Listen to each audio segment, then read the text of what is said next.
ओम शांति। आज 9 जुलाई 2022 की साकार मुरली। आज बाबा ने कहा, मीठे बच्चे, तुम्हें एक शिव बाबा को ही याद करना है, किसी देहधारी को नहीं। ज्ञान के सिवाय कोई भी व्यर्थ बातें न सुननी है न सुनानी है। प्रश्न, बाप सभी बच्चों को कौन सी वार्निंग अर्थात सावधानी देते हैं? उत्तर, बच्चे बाप के बने हो तो ईश्वरीय बचपन को कभी भूल नहीं जाना, कोई भी विकर्म नहीं करना। बाप से प्रतिज्ञा कर, उसे छोड़ना नहीं।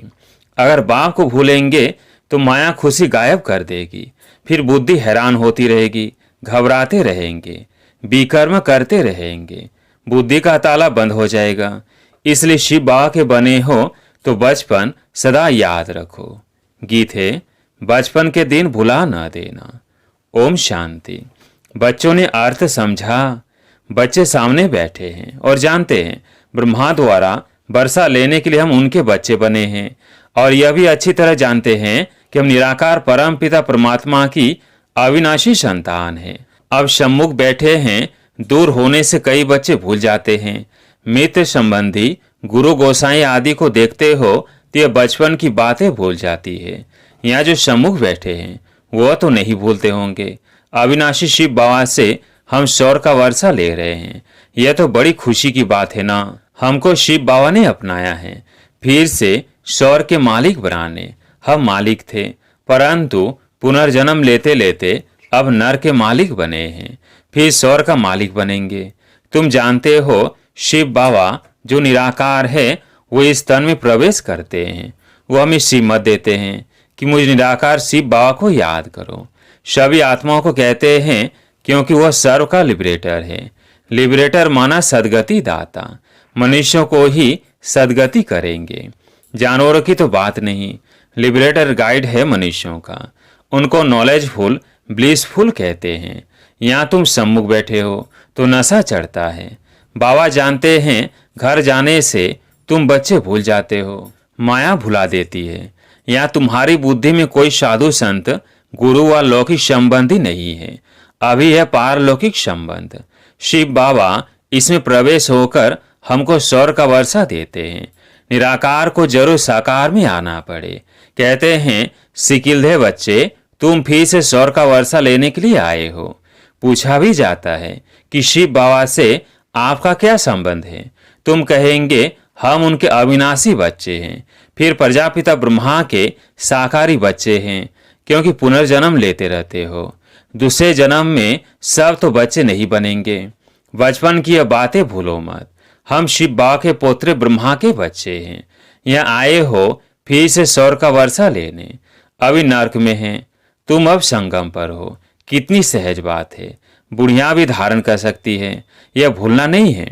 परंतु बहुत है जो बाहर जाने से भूल जाते हैं, सारा दिन भूले रहते हैं, वो खुशी नहीं रहती है। फिर कहते हैं बाबा पता नहीं क्या होता है। वास्तव में यह तो बच्चों को बहुत अपार खुशी होनी चाहिए। बाप सौर का मालिक बनाते हैं और क्या चाहिए। बाप को भूलने कारण तुम घबराते हो, हैरान होते हो और विकर्म करते हो। यह कोई गुरु आदि नहीं है, यह सत बाप है। बाप बैठ बच्चों को समझाते हैं। तुम शिव बाबा के बने हो ब्रह्मा द्वारा, वो भी बाबा है, यह भी बाबा है। इतने ब्रह्मा कुमार कुमारियां हैं। वर्षा कहाँ से मिलता है? शिव बाबा से। वो तो है ही नई दुनिया का रचयिता। तुम अभी ऐसे बाप दादा के सम्मुख बैठे हो तो बाप समझाते हैं, बच्चे कोई विकर्म नहीं करो। नए आएंगे तो कहेंगे, अच्छा आज प्रतिज्ञा करो, मुझे भूलना नहीं है। माया तुमको बार बार भुलाएगी, इसलिए बाप समझाते हैं, वार्निंग दी जाती है। मुरली से भी सब बच्चे सुनेंगे, समझेंगे। बाबा मधुवन में बच्चों को ऐसे बैठ समझाते हैं। तुम जानते हो यह बचपन माया बार बार भुला देती है, बुद्धि का ताला बिल्कुल बंद हो जाता है। आत्मा को जब अतिंद्रिय सुख मिलता है तो खुशी होती है। अब बाबा मुझे मिला है। बाबा सभी दुखों से लिबरेट करते हैं, क्योंकि वह सुखदाता है। सभी मनुष्यों का वो लिबरेटर है। ऐसे नहीं कि तुम कोई 84 लाख जन्म भोग आए हो, लाखों जन्मों की बात ही नहीं। यह तो 84 जन्मों का चक्र है। तुम जानते हो 5000 वर्ष पहले हमारा राज्य था। कृष्ण घराने के 3000 वर्ष पहले हेवन था। फिर हेल कैसे बना यह कोई भी नहीं जानते। बाप बैठ अच्छी रीति समझाते हैं। इसमें शाखों आदि की कोई बात नहीं। अगर रॉन्ग समझते हो, संशय पड़ता है तो भाग जाओ। अरे शिव बाबा तुम्हारा पिता, ब्रह्मा भी तुम्हारा पिता। शिव बाबा कहते हैं इस ब्रह्मा तन में प्रवेश कर इनको बच्चा बनाता हूँ। फिर इन द्वारा और बच्चे अडॉप्ट करते हैं, उनको शिक्षा दे, फिर स्वर्ग का मालिक बनाते हैं। स्वर्ग के मालिक थे, अभी नर्क के हो। तुम देखते हो हम बाप के सम्मुख बैठे हैं। हम बच्चे दादे के वर्षे के हकदार हैं। पावन जरूर बनना है। पावन बनने बगैर आत्मा उड़ नहीं सकती। यह तो गपोड़े मारते रहते हैं। फलाना निर्वाण धाम में गया, वह ज्योति जो समाया, जाता एक भी नहीं है। जो भी एक्टर है सबको हाजिर यहाँ होना है। जब तक विनाश शुरू न हो तब तक हाजिर होना है। आत्माएं आती ही रहती है। जब वहां से आना पूरा हो जाता है तब लड़ाई लगती है। तुम्हारे राजा स्थापन हो जाती है, वहां से भी सब आ जाते हैं। यह सब बातें बाप बहुत अच्छी रीति समझाते हैं, परंतु तुम भूल जाते हो। कितने भूले तो फारकती दे दी। अच्छे अच्छे बच्चे जो बाप की पिछाड़ी नेछावर हो जाते थे, यहाँ से जाते थे तो रोकर जाते थे। वहाँ जाने से नरकवासियों का संग मिलता है तो सब भूल जाते हैं। बाप वार्निंग देते हैं, बच्चे इस बचपन को कभी भूलना नहीं। तुमको तो एक शिव बाबा को ही याद करना है। कोई भी गुरु गोसाई आदि का फोटो भी नहीं रखना है। निराकार शिव बाबा का फोटो तो निकल ना सके। तुम बच्चों को बाबा अभी अच्छे कर्म करना सिखलाते हैं। ऐसे अच्छे कर्म और कोई सिखला ना सके। तुम श्रेष्ठ बन रहे हो। शरीर छोड़ेंगे तो भी उच्च सर्विस ही जाकर करेंगे, क्योंकि तुम्हारी चढ़ती कला है। फिर जो जितना पुरुषार्थ करेगा।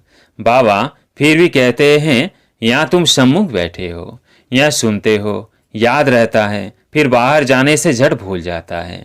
ऐसे भी हैं फिर आपस में झरमुई झगमुई उल्टी सुल्टी बातें सुनते सुनाते रहते हैं। ज्ञान नहीं है तो एक दो को बाह्यत बातें सुनाकर माथा खराब करते हैं। बाबा लेने के लिए आए हैं। बाबा कहते हैं बच्चे मुझे याद करो तो इतना ऊंच पद पाएंगे। इसलिए सिवाय ज्ञान के और किसी भी गलानी आदि उल्टी सुल्टी बातें सुनो नहीं।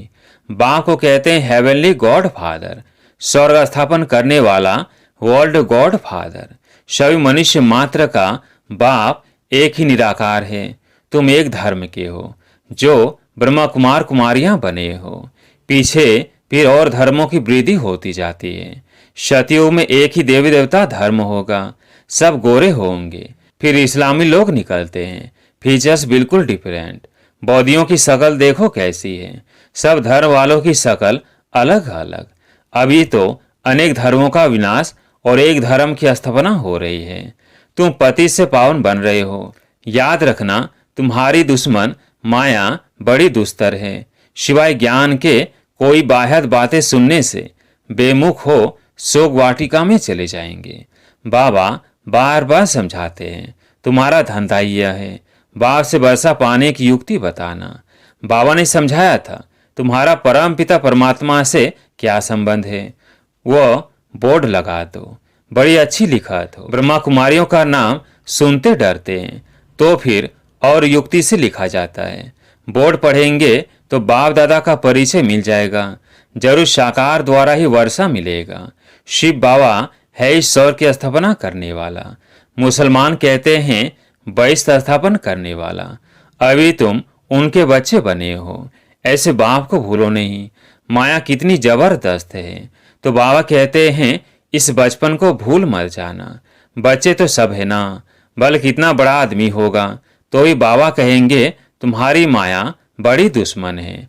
बाबा समझाते हैं तुम फालतू बातें नहीं करना। तुम मम्मा बाबा कहते हो तो फॉलो कर ऊंच पद पाओ। लाडले बच्चे मुझे याद करो तो विकर्मों का बोझा उतर जाए, नहीं तो भोगना पड़ेगा। फिर उस समय बहुत फील होगा। अंत में ऐसी भाषण आती है जैसे बहुत समय से भोगना भोग रहे हैं। हिसाब किताब चुकतू होता है, तब वापिस जाते हैं। वो सारा साक्षात्कार होता रहेगा।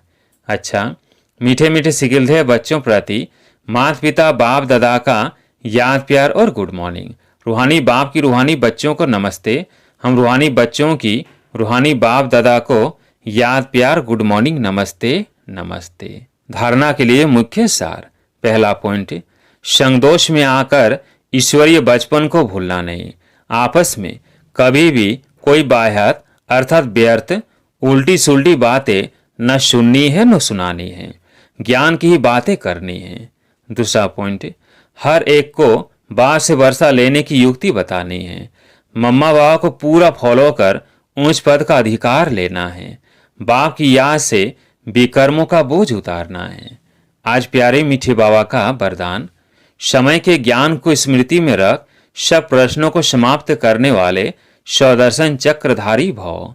समय के ज्ञान को स्मृति में रख सब प्रश्नों को समाप्त करने वाले स्वदर्शन चक्रधारी भव। जो स्वदर्शन चक्रधारी बच्चे स्व का दर्शन कर लेते हैं, उन्हें सृष्टि चक्र का दर्शन स्वतः हो जाता है। ड्रामा के राज को जानने वाले सदा खुशी में रहते हैं। कभी क्यों क्या का प्रश्न नहीं उठ सकता, क्योंकि ड्रामा में स्वयं भी कल्याणकारी है और समय भी कल्याणकारी है। जो स्व को देखते स्वदर्शन चक्रधारी बनते, वो सहज ही आगे बढ़ते रहते हैं। स्लोगन, अनेक आत्माओं की सच्ची सेवा करनी है तो शुभ चिंतक बनो। अनेक आत्माओं की सच्ची सेवा करनी है तो शुभ चिंतक बनो। अब सुनते हैं मातेश्वरी जी के अनमोल महावाक्य। मम्मा ने कहा, ज्ञान योग धारणा, जितना इन तीनों बातों पर अटेंशन देंगे तो उन्नति होती रहेगी। इन्हें प्रैक्टिकल जीवन में लाना है। इस अविनाशी ईश्वरीय ज्ञान की प्रारब्ध से इमॉर्टल सुख प्राप्त होता है। उसको ही देवताई सुख कहते हैं। देवताओं की तो प्रैक्टिकल सुखी जीवन थी। ऐसे नहीं कि जब वो ब्राह्मण थे तब कोई शास्त्र अध्ययन करते थे। उन्हें तो स्वयं गीता के भगवान से सहारा मिला। तो मनुष्यों द्वारा बनाए हुए शास्त्रों को हम फॉलो कैसे करें? इस ईश्वरीय सुख का अनुभव अब प्रैक्टिकल हो रहा है। हम इस दुख के जमाने से निकल सुख के जमाने में आ गए हैं। वो दुख का जमाना अब लौट गया। पहले सुख के जमाने में थे, वो जमाना पूरा हुआ तो दुख के जमाने में आए। अब फिर से उस सुख की दुनिया में आ गए, जहां 21 जन्म सुख में रहेंगे, फिर जल्दी दुख में नहीं आएंगे, धीरे धीरे उतरेंगे। अब यह गम का जमाना सदा के लिए जा रहा है। अब तो सच्चा अतिंद्रिय सुख होना चाहिए। भल इसमें मायावी विघ्न भी खूब पड़ेंगे, तो भी जिन्हों को यह पूर्ण निश्चय है कि पुरानी दुनिया गुजर चुकी है, उन्हों का गम की लेस नहीं आ सकती। अगर कहाँ लेस आती है तो समझना है कहाँ जरूर विस्मृति है। तो अपना भी ईश्वरीय ज्ञान सिर्फ सुनने तक नहीं है, परंतु धारण कर लाइफ में फर्क आना चाहिए। यह यथार्थ मार्ग हमें अभी मिला है। बाकी ऐसे नहीं समझना हमने परमात्मा की गोद ली तो बस। इतना करने से पूरी प्राप्तियां नहीं हो सकती। परमात्मा मिला है पुरुषार्थ का मार्ग बताने के लिए। अब उस मार्ग पर चल प्रैक्टिकल ईश्वरीय जीवन बनाना, बस यही है सच्चा सुख। बहुत मनुष्य यह प्रश्न पूछते हैं, जब आत्मा और परमात्मा दोनों अनादि है तो फिर परमात्मा को रचयिता क्यों कहते हैं? परमात्मा को बाप और आत्मा को संतान क्यों कहते हैं? अब इस पर समझाया जाता है, परमात्मा भी अनादि है। ये सारी दुनिया अवश्य मानती है। उसके लिए ऐसा प्रश्न उठ नहीं सकता कि परमात्मा को किसने पैदा किया। नहीं, वैसे आत्माएं भी अनादि और अविनाशी है, परंतु दुनिया के लोग ऐसे समझते हैं आत्मा परमात्मा का अंश है तो भी परमात्मा हो गया। इस हिसाब से अनादि समझते हैं। अब यह तो हुई उन्हों की मत, लेकिन स्वयं परमात्मा द्वारा हम जान चुके हैं कि परमात्मा पिता है और हम आत्माएं बच्चे हैं। पहले बाप आता है, बाद में बच्चे पैदा होते हैं। भल है दोनों अनादि, लेकिन परमात्मा को पाठ मिला हुआ है आत्माओं को बच्चा बनाकर वर्षा देने का। हम बाप से सुख शांति पवित्रता का वर्षा लेते हैं, क्योंकि आत्माओं ने ये सुख शांति का वर्षा खोया है, तो फिर उन्हों को ही लेना पड़ेगा। हम इस हिसाब से परमात्मा बाप और आत्मा बच्चे का संबंध रखते हैं। बाकी परमात्मा तो खुद पिता है, वह स्वयं सुख शांति का सागर है, उसके पास फुल नॉलेज है, वो खुद ही दाता है। इस प्रकार से भी हम बाप कहेंगे। जब हम बाप कहते हैं तो जरूर बच्चा भी है। बाप कहने से बच्चा सिद्ध हो जाता है। अगर परमात्मा न होता तो देने वाला कौन होता? जब देने वाला है तभी तो हम लेने वाले हैं। तो दोनों का पाठ अलग अलग ठहरा। आत्मा परमात्मा का फल रूप एक है, परंतु परमात्मा को नॉलेजफुल कहते हैं। उन्हें रचने का पाठ मिला हुआ है। आत्मा उनकी क्रिएशन है। अच्छा, ओम शांति।